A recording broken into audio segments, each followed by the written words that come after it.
Dia bisa memutarbalikkan fakta, dia pandai berbicara, sehingga dia bisa mengambil keuntungan dari orang lain. Masalahnya sebetulnya bukan masalah harta yang dia cari, tapi kesenangannya itu, kesenangan menjatuhkan orang lain. Mungkin duitnya nggak banyak yang dia dapat, tapi lihat orang itu jatuh, dia senang. Ini khusumah. Tiga hal ini tercela. Ya, tiga hal ini tercela, bahkan dikatakan abghadur rijali ilallah. Orang yang paling dibenci Allah Ta'ala. Ikhwani rahimakumullah, kita renungkan ini. Abghadur rijal, orang yang paling dibenci Allah adalah orang yang sifatnya seperti itu. Suka menjatuhkan orang lain dan mengambil keuntungan dari jatuhnya orang tersebut. Suka menjatuhkan orang lain dan mengambil keuntungan dari jatuhnya orang tersebut bermodalkan lisan. Ya, bermodalkan lisan. Mungkin ada yang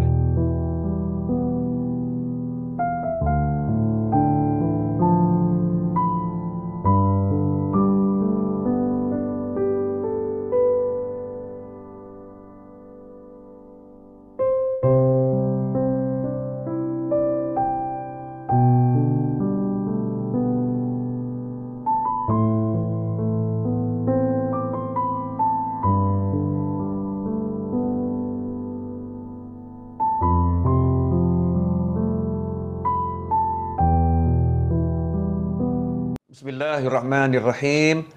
Alhamdulillahirabbil alamin. Allahumma shalli wa sallim ala sayyidina Muhammadin miftahi babi rahmatillah adada ma fi ilmillah. Salatan wa salaman daimaini bidawami mulkillah wa ala alihi wa sahbihi. Assalamualaikum warahmatullahi wabarakatuh. Alhamdulillah bisa ketemu lagi. InsyaAllah mudah-mudahan kita semua selalu dalam keberkahan, kesehatan, dan keselamatan. Amin. Allahumma amin. Ikhwani rahimakumullah, mau nanya ini. Hadis yang pertama sudah hafal belum? Karena kita sekarang mau belajar hadis yang kedua.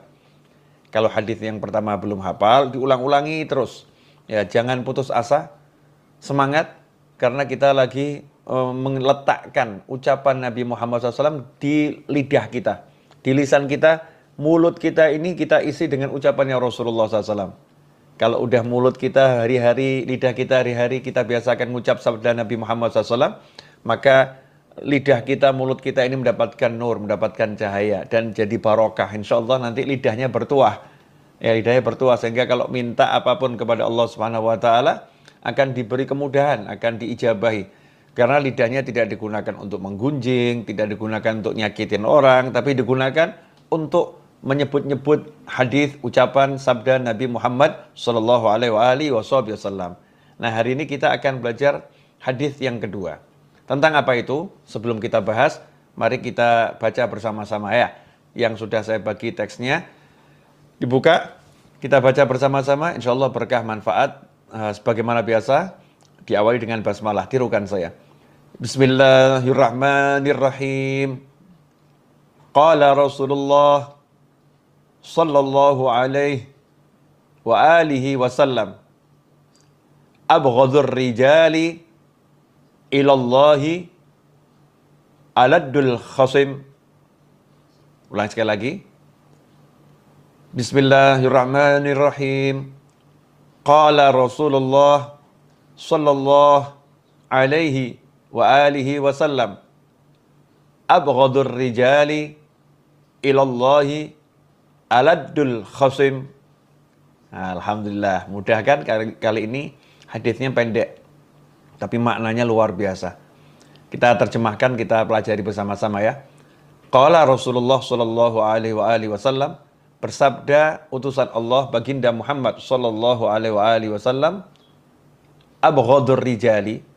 Abghadu itu artinya yang paling dibenci. Kalau bughdun kebencian, abghadu yang paling dibenci.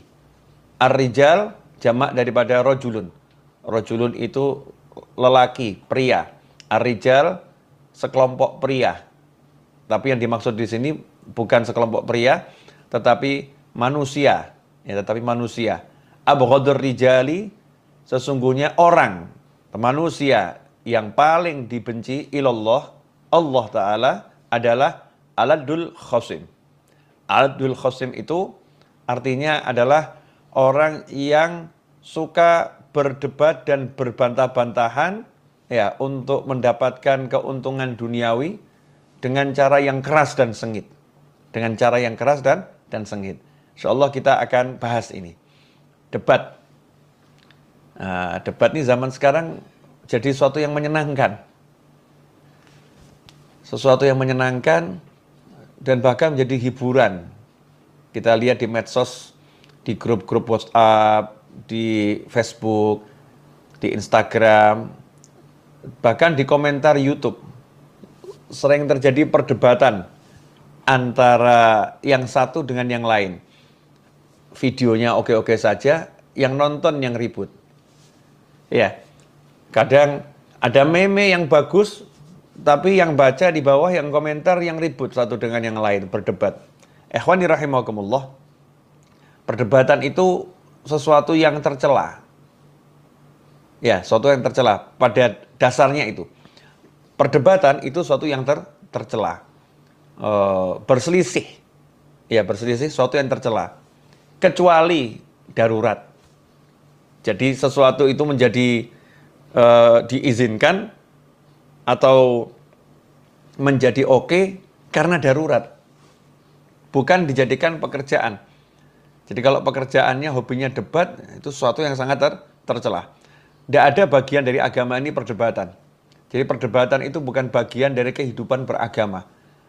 Agama itu, agamanya Allah Ta'ala, kehidupannya dengan amal. Amal. Produk nyata dengan sholat, dengan zikir, bantu orang, bicara yang baik, dan seterusnya, dan seterusnya. Kecuali darurat. Ya, kecuali darurat. Darurat itu apa? Ketika betul-betul dibutuhkan untuk menunjukkan ini loh yang benar. Ya, ini loh yang benar, ditanya oleh seseorang, gimana benarnya? Maka dia tunjukkan ini loh yang benar.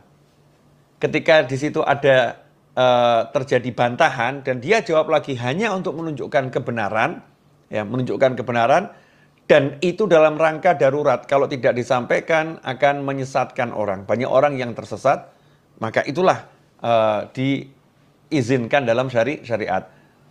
Kemudian kapan lagi? Ketika dalam perang.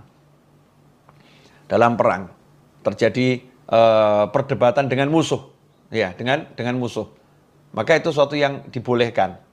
Ketika ada syair-syair yang sifatnya kemudian menghina, mencaci, memaki, dibalas dengan syair yang lain, itu pun diizinkan dalam peperangan, ya. Tapi yang aneh, zaman sekarang ini terjadi perdebatan bukan yang diizinkan, bukan darurat, tapi perdebatan yang menyebabkan permusuhan antara muslim yang satu dengan muslim yang lain, antara masyarakat yang satu dengan masyarakat yang lain. Ini bertentangan dengan tujuan diutusnya Nabi Muhammad SAW. Wa ma arsalnaka illa rahmatan lil alamin. Tidak kami utus engkau kecuali sebagai rahmat bagi alam semesta. Ikhwani rahimakumullah, mari kita bahas jenis-jenis perdebatan yang ada. Karena bahasa Indonesia ini tidak bisa mengcover bahasa Arab, ya. Tidak bisa. Bahasa Arab itu terlampau luas. Makanya kalau untuk menerjemahkan kita butuh penjelasan dalam bahasa Indonesia. Tapi kalau kata per kata tidak mampu. Nah, tidak mampu karena kita terlampau kurang, kosakatanya kurang untuk menerjemahkan bahasa Arab kata per kata. Tetapi kalau kita detailkan, jabarkan, ya insya Allah bahasa Indonesia bisa dipakai untuk mengungkap apa yang ada dalam wahyunya Allah Ta'ala maupun sabda Nabi Muhammad SAW. Yang pertama, miro, latumari, jangan kamu berdebat, ya, jangan kamu berdebat, miro. Ada debat, tapi dengan bahasanya miro, mim, ro, alif, hamzah, miro. Itu adalah perdebatan yang terjadi dengan niatan satu hal saja niatnya, menjatuhkan orang lain. Pokoknya lawannya harus jatuh itu. Nggak peduli dia benar atau dia salah. Nggak peduli benar atau salah. Dia pun salah, ya saya jatuhkan, dia benar, ya saya jatuhkan. Yang penting namanya hancur. Nah ini miro, ini perdebatan yang niatnya hanya untuk menjatuhkan orang lain. Itu sangat-sangat tercela. Karena di situ ada kesombongan, di situ akan menghalalkan segala macam cara, ya naudzubillah min dzalik. Kemudian yang kedua, jidal. Yang sering kita dengar jidal nih. Jidal itu ya sama, perdebatan, perbantahan. Cuman jidal lebih kepada menjatuhkan orang lain karena dia merasa memiliki kebenaran. Berdebat karena dia merasa benar, yang lain kurang benar. Atau yang lain salah. Untuk menunjukkan ilmunya, saya lebih hebat dari dia. Saya lebih benar dari dia. Walaupun tahu fulan ini tidak terlampau salah, tetapi dia akan tunjukkan kebesaran ilmunya, kekuatan ilmunya, ya, untuk menunjukkan bahwasanya aku lebih benar, aku lebih hebat. Sehingga ada unsur merendahkan orang lain. Merendahkan orang lain, menjatuhkan orang lain, tetapi ya dengan catatan orang itu punya kesalahan. Ya, orang itu punya kekurangan. Dia lebih hebat, dia lebih pandai. Biasanya jidal terjadi dalam keilmuan. Kalau mirok ini umum. Ya, kalau mirok lebih sifatnya ngadepin orang-orang yang nggak punya ilmu. Itu mirok.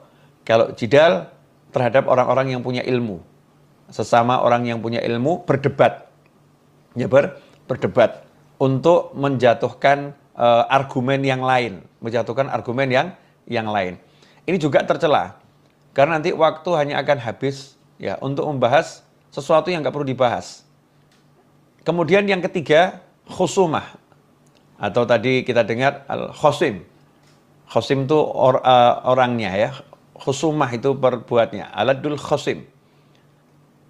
Orang yang suka berdebat tetapi khusumah dalam rangka perselisihan harta. Untuk mendapatkan harta. Misal ada orang yang melaporkan bahwasannya dia sengketa dengan seorang. Saya bersengketa dengan dia masalah waris. Nah, ini khusumah ini adalah orang yang suka mengambil keuntungan, ya, keuntungan duniawi dengan cara menunjukkan kemampuannya mengalahkan orang lain. Dia bisa memutarbalikkan fakta, dia pandai berbicara, sehingga dia bisa mengambil keuntungan dari orang lain. Masalahnya sebetulnya bukan masalah harta yang dia cari, tapi kesenangannya itu, kesenangan menjatuhkan orang lain. Mungkin duitnya nggak banyak yang dia dapat, tapi lihat orang itu jatuh, dia senang. Ini khusumah. 3 hal ini tercela. Ya, 3 hal ini tercela, bahkan dikatakan abghadur rijali ilallah. Orang yang paling dibenci Allah Ta'ala. Ikhwani rahimakumullah. Kita renungkan ini. Abghadur rijal. Orang yang paling dibenci Allah adalah orang yang sifatnya seperti itu. Suka menjatuhkan orang lain dan mengambil keuntungan dari jatuhnya orang tersebut. Suka menjatuhkan orang lain dan mengambil keuntungan dari jatuhnya orang tersebut bermodalkan lisan. Ya, bermodalkan lisan. Mungkin ada yang nanya, Ustadz, ada contoh nyata enggak? Contoh nyata begini. Saya punya teman. Ya, saya punya teman saya itu mau beli sebuah rumah, kemudian dia kasih uang muka 100 juta rupiah, keesokan harinya, terpaut 1 hari, ternyata rumah yang dimaksud tidak seperti yang dijanjikan oleh yang punya rumah. Yang punya rumah mengatakan daerahnya aman dari banjir, ternyata daerah itu tidak aman dari banjir. Yang punya rumah mengatakan rumahnya tidak pernah kena banjir, ternyata rumahnya pernah kena banjir 1,5 meter. Ya, 1,5 meter. Maka teman saya pun meminta uangnya kembali. Saya minta uang saya kembali karena janjinya tidak sesuai. Yang punya rumah tidak mau mengembalikan dan mengatakan saya mengatakan sesuai janji saya. Ya. Kemudian teman saya mengatakan saya punya bukti tertulis dari berita koran, ya, dari masyarakat setempat bahwasannya daerah Bapak itu banjir. Ya, tempat banjir. Maka yang punya rumah mengatakan, ya udah kalau begitu saya kembalikan sebagian saja. Kembalikan sebagian saja. Teman saya pun mengatakan, ya udah, kalau emang tidak mau kembalikan silakan ambil saja uangnya. 100 juta dilepas begitu saja. Kenapa? Karena tidak mau menjadi manusia yang paling dibenci Allah. Meskipun benar ya, meskipun dia menuntut haknya, dia bisa berdebat, dia bisa berargumen, ya, tapi harga dirinya di sisi Allah lebih mahal. Nilainya di sisi Allah lebih mahal, sehingga 100 juta itu dia abaikan begitu saja dan dia yakin kalau itu halal pasti akan dikembalikan oleh Allah Ta'ala dengan caranya Allah Subhanahu wa Ta'ala. Ikhwani rahimakumullah, nilai diri itu lebih besar daripada harta yang diperdebatkan. Ya, lebih besar daripada harta yang diperdebatkan. Persaudaraan itu lebih besar daripada harta yang diperselisihkan. Ikhwani rahimakumullah. Makanya kalau kita pelajari Islam ini, Masya Allah, ajaran Islam ini mengajarkan kita untuk menjadi manusia yang selamat dan menyelamatkan. Bukan cuma selamat dan menyelamatkan. Mungkin muncul pertanyaan, Ustadz, kalau misalnya kita didebat orang tentang amalan kita. Ini amalan kamu nih begini loh. Begini, gak benar nih, gak ada tuntunannya dan lain sebagainya. Apa yang harus saya lakukan? Jangan berdebat. Katakan saja dengan sederhana, amalan saya ada tuntunannya. Kalau kamu mau belajar, ya kamu bisa cek di kitab ini. Selesai. Tanpa kita harus menjawab dan menjatuhkan orang lain dan mengatakan, oh kamu yang nggak benar, ini guru saya yang benar dan sebagainya. Terjadi perdebatan yang tidak ada manfaatnya. Tunjukkan saja dalilnya, dasarnya, untuk menunjukkan ini loh yang benar, yang saya amalkan ada dasarnya, tanpa harus merendahkan orang lain. Karena di Islam itu terhadap Fir'aun pun disuruh bicara yang baik. Ya, suruh bicara yang baik. Bahkan kalau dikasih salam, kita suruh balas dengan ucapan salam yang lebih baik. Tentunya tidak melanggar syariat, ya, tidak melanggar syariat. Tapi dengan ucapan salam yang lebih baik. Fir'aun, Nabi Musa, dan Nabi Harun disuruh ngomong dengan ucapan yang baik. Tentunya ketemu Fir'aun berdebat, tapi disuruh ngucap yang baik. Dalam Al-Quran dikatakan, Ud'u ila sabili rabbika bil hikmati wal mau'izatil hasanah wajadilhum billati hiya ahsan. Serulah manusia ke jalan Tuhanmu dengan hikmah, nasihat yang baik. Dan kalau harus terjadi perdebatan, dengan perdebatan yang baik. Wajadilhum, dan debatlah mereka, bantahlah mereka billati hiya ahsan. Dengan cara yang jauh lebih baik. Ikhwani rahimakumullah. Nah sekarang anehnya, seseorang menganggap bahwasanya perdebatan itu bagian dari agama. Demi membela ajarannya, amalannya, sehingga menjatuhkan muslim yang lain, mencemooh, mencaci, memaki, menghina. Bahkan kita ngeri ya di medsos ini sekarang muncul istilah-istilah yang Masya Allah, muslim yang satu dengan muslim yang lain saling merendahkan, saling menghina, mencemooh, seakan-akan itu bukan saudaranya lagi. Lupa. Ikhwani, Imam Ghazali mengatakan dalam kitab Ihya Ulumuddin, tinggalkan perdebatan karena debat itu membuat setan istirahat. Setan istirahat karena tugasnya untuk membuat manusia itu tersesat, tugasnya untuk membuat manusia hilang waktunya dari beribadah, telah diambil alih oleh manusia, sehingga setannya bisa istirahat. Nah sekarang kita biarkan setannya sibuk saja, kita yang istirahat. Jangan debat, jangan musuh orang lain, jangan rendahkan orang lain. Na'udzubillah min dzalik. Nah, mudah-mudahan apa yang sudah saya jelaskan ini manfaat ya. Jadi cukup jelas toh, kalau yang namanya perdebatan, perselisihan, baik itu untuk menjatuhkan orang, baik itu untuk mengunggulkan diri, baik itu untuk mendapatkan keuntungan, harta adalah sesuatu yang tidak dibenarkan. Terakhir, lantas perdebatan macam apa yang diizinkan, dibolehkan? Perdebatan yang diizinkan dan dibolehkan adalah perdebatan untuk menampakkan kebenaran. Jadi untuk menampakkan kebenaran, ini hak loh, itu batil. Untuk menunjukkan ini loh yang benar, itu diizinkan, dibolehkan. Dengan catatan tadi, ya, bukan dijadikan pekerjaan, bukan sesuatu yang akhirnya jadi hobi, dan dengan tanpa merendahkan orang lain. Bisa kok. Menunjukkan yang benar tuh nggak usah merendahkan orang lain, bisa. Ya, dan dengan semini mungkin mendebat ya, semini mungkin mendebat. Kalau kita harus menunjukkan dalil, ya tunjukkan dalil. Ini maksudnya begini, ini maksudnya begini. Nggak usah membodoh-bodohkan orang, menghina-hinakan orang. Na'udzubillah min dzalik. Mudah-mudahan yang sedikit ini berkah dan manfaat. Saya minta maaf. Mari kita ulangi bersama hadisnya. Mudah-mudahan sudah hafal ya. Nah, insyaallah sudah hafal. Bismillahirrahmanirrahim. Qala Rasulullah sallallahu alaihi wasallam. Ayo, ingat enggak? Diulangi ya. Bismillahirrahmanirrahim. Qala Rasulullah sallallahu alaihi wasallam, abghadur rijali ilallah aladdul khasim. Abghadur rijali ilallah aladdul khasim. Sesungguhnya manusia yang paling dibenci oleh Allah adalah dia yang suka berdebat, berbantah, demi mendapatkan keuntungan duniawi dengan cara yang sengit dan keras. Semoga kita tidak termasuk orang yang itu. Semoga kita semua termasuk orang yang dicintai oleh Allah Subhanahu wa taala. Wassalamualaikum warahmatullahi wabarakatuh.